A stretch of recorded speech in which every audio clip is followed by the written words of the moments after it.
Shalom, salam berkat dari kami untuk pendengar sekalian. Saat ini pendengar akan diberkati dengan program Hari Ini Harinya Tuhan bagian yang ke-8. Sebuah program rohani tentang doktrin Alkitab yang menolong kita untuk semakin tertanam dalam kebenaran firman dan bertumbuh dalam kemuliaan. Bersama hambanya, Pendeta Gilbert Lumwendong, STH. Banyak orang merasa doktrin Alkitab sebagai sesuatu yang membingungkan. Tetapi tahukah saudara bahwa doktrin Alkitab intinya adalah memahami Alkitab dengan benar, dengan pemahaman yang sistematis, sehingga kita terus dapat tertanam di dalam kebenaran firman, sehingga kita terus bertumbuh di dalam kemuliaan Allah. Buka hati saudara sekalian untuk menerima berkat-berkat firman-Nya hari ini. Kehidupan Kristen yang Tuhan rencanakan bagi setiap kita adalah kehidupan yang gagah perkasa. Mengapa? Karena Tuhan mau kita menjadi tentara-tentara Allah yang gagah perkasa, bukan bayi-bayi yang lucu, bayi-bayi yang imut, bayi-bayi yang manja, yang ada masalah sedikit nangis, yang ada persoalan sedikit berteriak. Tuhan mau kita menjadi pahlawannya, tentara-tentara yang gagah perkasa, yang menghadapi tantangan dan percaya bahwa Allah di pihak saya akan memberikan kemenangan yang luar biasa. Haleluya.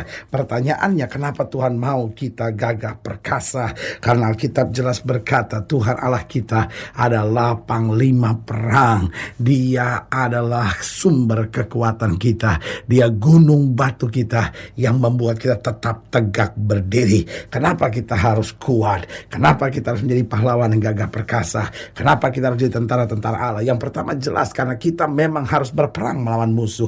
Alkitab berkata lawan musuh iblis sama seperti singa yang berkeliling mencari orang yang dapat ditelannya. Saudaraku yang kasih dalam Tuhan, berarti hidup Kristen kita punya musuh. Setan mau hancurkan gereja Tuhan, setan mau hancurkan rumah tangga Kristen, setan mau hancurkan anak-anak muda Kristen. Nah, di sini kita harus percaya bahwa anak-anak muda Kristen harus tegar di dalam Kristus, harus berani berkata tidak terhadap dosa, harus berani berkata tidak pada segala tawaran-tawaran duniawi.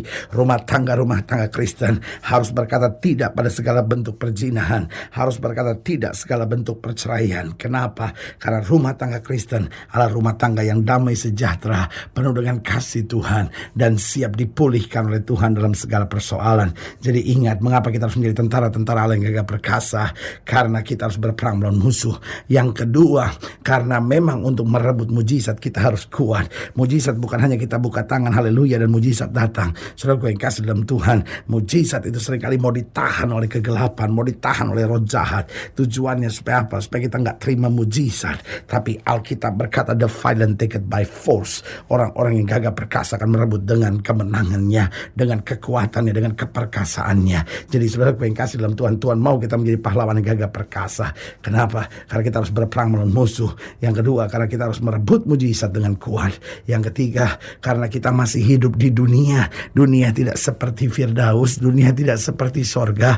Di dunia ada saja pengkhianatan, di dalam dunia ada saja kejahatan, di dalam dunia ada tawaran-tawaran yang bisa menjerumuskan. Kalau kita nggak gagah, kita nggak kuat, kita nggak tegar menghadapi semuanya, kita terseret, saudara-saudara. Makanya ada banyak anak-anak muda yang cinta Tuhan, tapi akhirnya sekarang pakai narkoba. Ada banyak anak-anak yang muda yang cinta Tuhan, tapi sekarang akhirnya jadi perek, jadi pelacur. Kenapa? Karena akhirnya lakukan hubungan seks sebelum nikah, pacarnya tinggalin dia merasa hidupnya udah kotor, ya udah sekalian cari uang sekalian. Lihat saudaraku yang kasih dalam Tuhan, ini yang saya bilang bahwa dunia bukan sorga. Ada banyak pengkhianatan, ada banyak tekanan, tapi sebagai hamba Tuhan saya mau jelaskan buat saudara, kita kuat di dalam dunia ini. Tuhan menyertai kita.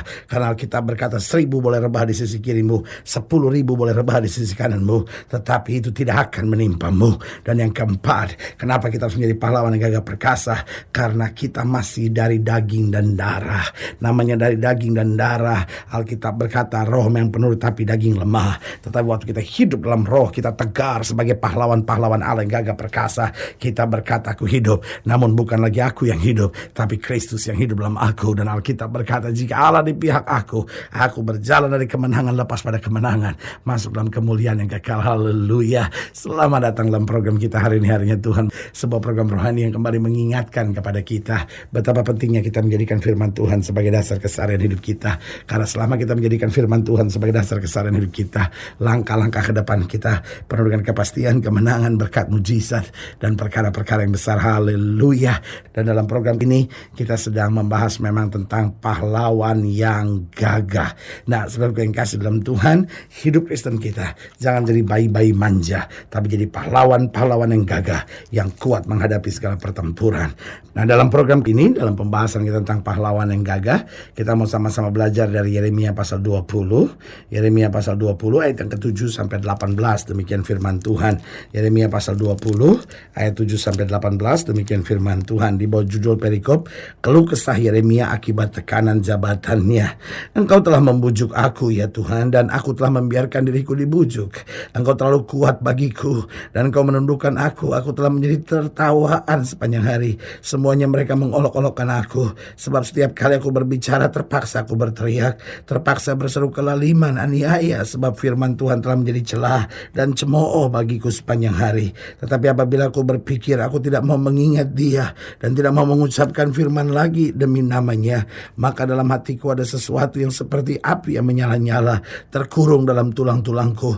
Aku berlelah untuk menahannya, tapi aku tidak sanggup. Aku telah mendengar bisikan banyak orang, kegentaran datang dari segala jurusan. Adukanlah dia, kita mau mengadukan dia. Semua orang sahabat karibku mengintai apakah aku tersandung jatuh. Barangkali ia membiarkan dirinya dibujuk, sehingga kita dapat mengalahkan dia dan dapat melakukan pembalasan kita terhadap dia. Tapi Tuhan menyertai aku seperti pahlawan yang gagah. Perhatikan kalimat ini, Tuhan menyertai aku seperti pahlawan yang gagah. Sebab itu orang-orang yang mengejar aku akan tersandung jatuh, dan mereka tidak dapat berbuat apa-apa. Mereka akan menjadi malu sekali, sebab mereka tidak berhasil. Satu noda yang selama-lamanya tidak terlupakan. Ya Tuhan semesta alam, yang menguji orang benar, yang melihat batin dan hati, biarlah aku melihat pembalasan-Mu terhadap mereka. Sebab kepadamu lah aku serahkan perkaraku. Bernyanyilah untuk Tuhan, pujilah Tuhan, sebab Ia telah melepaskan nyawa orang miskin dari tangan orang-orang yang berbuat jahat. Terkutuklah hari ketika aku dilahirkan, biarlah jangan diberkati hari ketika ibuku melahirkan aku. Terkutuklah orang yang membawa kabar kepada bapakku dengan mengatakan, seorang anak laki-laki telah dilahirkan bagimu, dan yang membuat dia bersuka cita dengan sangat.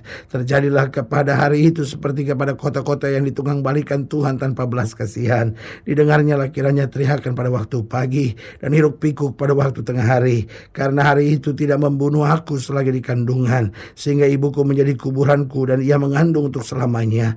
Mengapa gerangan aku keluar dari kandungan, melihat kesusahan dan kedukaan, sehingga hari-hariku habis berlalu dalam malu. Saudaraku yang kasih dalam Tuhan, Yeremia dalam tekanan yang berat, karena dia merasa dia sudah melakukan yang benar, tapi justru yang dia lihat penderitaan dan kesengsaraan. Tetapi dia yakin di ayat yang ke-11, meskipun segala hari-hari yang sukar, tetapi Tuhan menyertai aku seperti pahlawan yang gagah. Sebab itu orang-orang yang mengejar aku akan tersandung jatuh. Saudaraku yang kasih dalam Tuhan, ini yang kita belajar, bahwa hidup Kristen harus menjadi hidup yang berdiri tegak seperti seorang pahlawan yang gagah berani. Tantangan selalu ada, masalah selalu ada. Bu, kadangkala sebagai seorang wanita engkau berkata, pendeta sampai kapan saya harus bertahan menghadapi suami saya? Kadangkala suami-suami berpikir, aduh saya udah capek dari kantor, di rumah istri cerewet bener, aduh sampai kapan saya mesti bertahan begini? Sebagian sudah berkata, pendeta saya gak punya anak, saya dapat tekanan terus dari ipar-ipar saya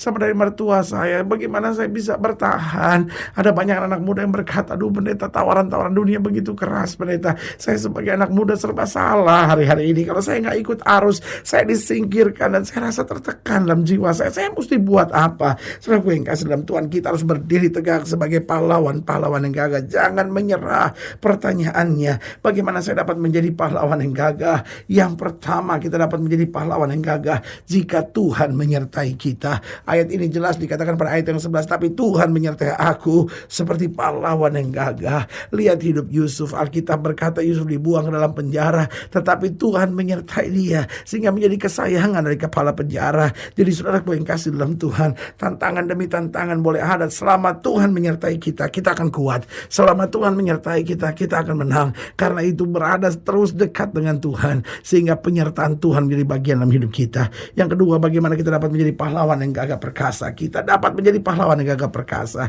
jika kita hidup dalam firman. Karena Alkitab berkata, kalau kamu tinggal dalam aku dan firmanku tinggal dalam kamu. Saudara, lewat firman kita dikoreksi kesalahan-kesalahan kita. Lewat firman itu seperti cermin. Karena kadang-kala kita merasa kita paling betul, kita merasa kita yang paling benar, kita merasa kita yang paling baik. Tapi lewat firman kita ngerti, iya Tuhan, saya itu masih sombong. Iya Tuhan, saya masih egois. Iya Tuhan, saya masih kepala batu. Iya Tuhan, saya kadang-kadang masih terlalu mau menang sendiri, ya kan? Jadi orang yang hidup dalam firman, dia diubah oleh firman, dia berjalan dalam firman, sehingga kuasa kemuliaan Tuhan makin mantap dalam hidupnya.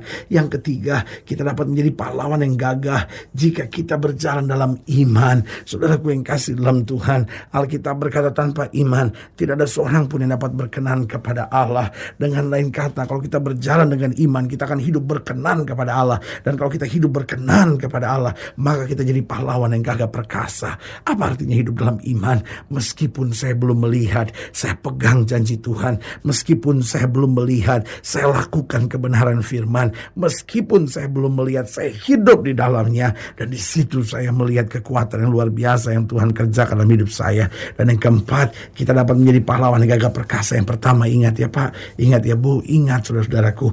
Yang pertama, jika Tuhan menyertai kita. Yang kedua, jika kita hidup dalam firman. Yang ketiga, jika kita berjalan dalam iman. Dan yang keempat, jika kita tidak cepat menyerah. Kadang-kala persoalannya bukan masalahnya terlalu berat, kitanya yang terlalu cepat menyerah. Ingat, engkau bukan orang biasa, engkau pahlawan yang gagah perkasa. Bahkan Alkitab berkata, 1000 boleh rebah di sisi kirimu, 10.000 boleh rebah di sisi kananmu, itu tidak akan menimpamu. Haleluya. Saudara yang kasih dalam Tuhan, jika saya ingin dilayani lebih jauh, hubungi kami melalui telepon, hubungi kami melalui surat, kunjungi website kami. Karena kami ada untuk membawa Bapak Ibu Saudara senantiasa lebih dekat pada Tuhan dan mengalami kasih kuasa mujizat yang luar biasa. Haleluya. Secara khusus melalui program ini juga saya mau berdoa buat setiap orang yang sakit, setiap orang yang berbeban berat. Karena saya percaya bahwa bagi Allah tidak ada perkara yang mustahil. Nah, saudara-saudara yang ingin didoakan secara khusus, boleh taruh tangan kanan saudara di dada dan kita akan berdoa. Mari kita berdoa.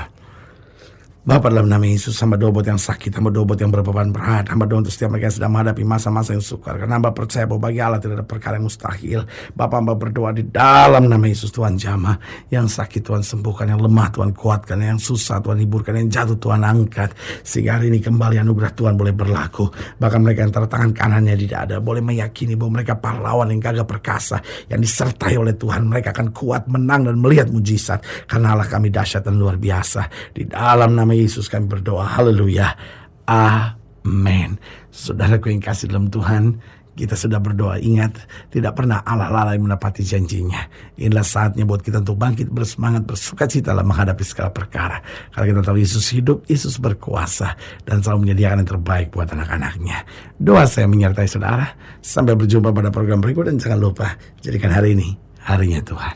Haleluya.